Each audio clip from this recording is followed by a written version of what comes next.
বন্ধুরা, টবে আম চাষ করার একটি পদ্ধতি নিয়ে আলোচনা করব। ফেলে দেওয়া ড্রাম অথবা সিমেন্টের তৈরি টব, সেটি ব্যাস হতে হবে 75 সেন্টিমিটার এবং উচ্চতা হতে হবে 1.25 মিটার। আর তার নিচে 3-4টি ছোট ছোট ছিদ্র করে নিতে হবে।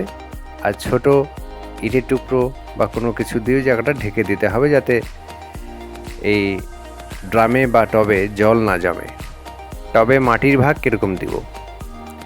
2 ভাগ দোআঁশ মাটি, 1 ভাগ গোবর, 40 থেকে 50 গ্রাম টিএসপি সার, 40 থেকে 50 গ্রাম পটাশিয়াম সার, 1 কেজি কাঠের ছাই, 1 কেজি মৃত প্রাণীর হাড়ের গুঁড়ো, হাফ কেজি সরিষার খৈল একত্রে মিশিয়ে ড্রাম বা টবে ভরে জল দিয়ে ভিজিয়ে রাখতে হবে। এভাবে 15 দিন রাখতে হবে। তারপর মাটিটা শুকিয়ে ঝুরঝুরে হয়ে গেলে মে-জুন মাসে চারা রোপণ করার ভালো একটি সময়।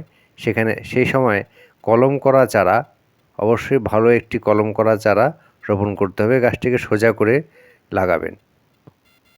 একটি সদ্যজাত গাছকে বছরে 2 বার সার প্রয়োগ করতে হয়। এই তথ্যগুলি কীরকম লাগলো অবশ্যই কমেন্টে জানাবেন। ধন্যবাদ।